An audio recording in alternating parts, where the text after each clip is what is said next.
که موسی علیه السلام ته چې حکم د زکات راغی نو د ده د تره زوی قارون قرآن کې راځي ان قارون کان من قوم موسی نو قارون د موسی علیه السلام د تره زوی او دومره مالدارو علما لیکي چې په 12 قچرو به د هغه د خزانو کنجیانې بار کېدې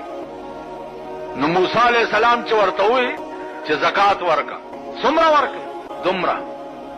هغه چې زکات راټول کړو هغه څه لوی ډیری جوړ شو چې ډیری جوړ شو ویل دې باندې خو خدای راستی که زما اړوم شي دومره مال خو زه نشم ورکولی موسی علیه السلام ته یې ووایي چې زه پکې دی او خلق را جمع کړ او میټینګ یې وکړ چې تاسو څه خبر یې موسی علیه السلام د زکات حکم کړی دی ځان مالدار کوي او مونږ غریبان کوي راځئ چې څه داسې کار ورته پیدا کړو چې بس خلق دې نه ټول منحرف شي او مونږ هم دې خلاص شو څو وی څه الزام پې لګو څه عیب پې لګو نو یو ښځه یې راوسته چې ښځه یې راوسته ورته ویل دا یو بکس د اشرفو ډک واله خو چې موسی علیه السلام تقریر کوي او دی ښه په جذبه کې راشي نو ته به راپاسې او به وایې چې ما اورئ د ده خبرې د بېګا ما سره نعوذ بالله بدفعلي کړې به دا بکس واله او په مجلس کې به په موسی علیه السلام دا الزام ولګي هغې ویل ډېره ښه بکس یې واغستو د موسی علیه السلام بیان چې و هغې ته ورله چې ورله پکې کېناسته چې موسی علیه السلام ښه په خپل عروج کې راغی نو دا راپاسېده چې راپاسېده په دې نیت چې زه پې الزام ولګوم اوس د الله دې شان ته ګوره راپاسېده په څه نیت او خولې نه یې وځي چې اشهد ان لا اله الا الله واشهد ان موسی کلیم الله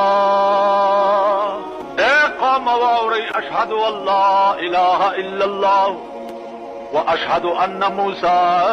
کلیم الله مال قارون یو بکس د اشرفو ډک را کړی دی او ټول قوم سره میټینګ کړی واده یې کړې وه چې ته به په موسی علیه السلام دا الزام لګې زما دې د موسی په خدای قسم وي چې په دې نیت راپاسېدم چې په الزام ولګوم مال قارون یو بکس د اشرفو ډک را کړی دی او ټول قوم سره میټینګ کړی واده یې کړې وه چې ته به په موسی علیه السلام دا الزام لګې زما دې د موسی په خدای قسم وي چې په دې نیت راپاسېدم چې په الزام ولګوم پوی هم نشم او ایمان مې پرې راوړ موسی علیه السلام په ډېر لوی جلالي شان ډېر خفه شو اسمان ته وکتل الله ورته دغه وخت کې جبریل راولېږلو ورته ووایي چې د ځمکې واګې ستا په لاس کې دي چې هر څه ورسره کوې موسی علیه السلام ځمکې ته ووایي چې یا ارض خذي وینیسه بس ځمکې تر دې ګیټو ګیټو لاندې را قوم ولاړ دی او تماشه کوي قرآن کې راځي که نه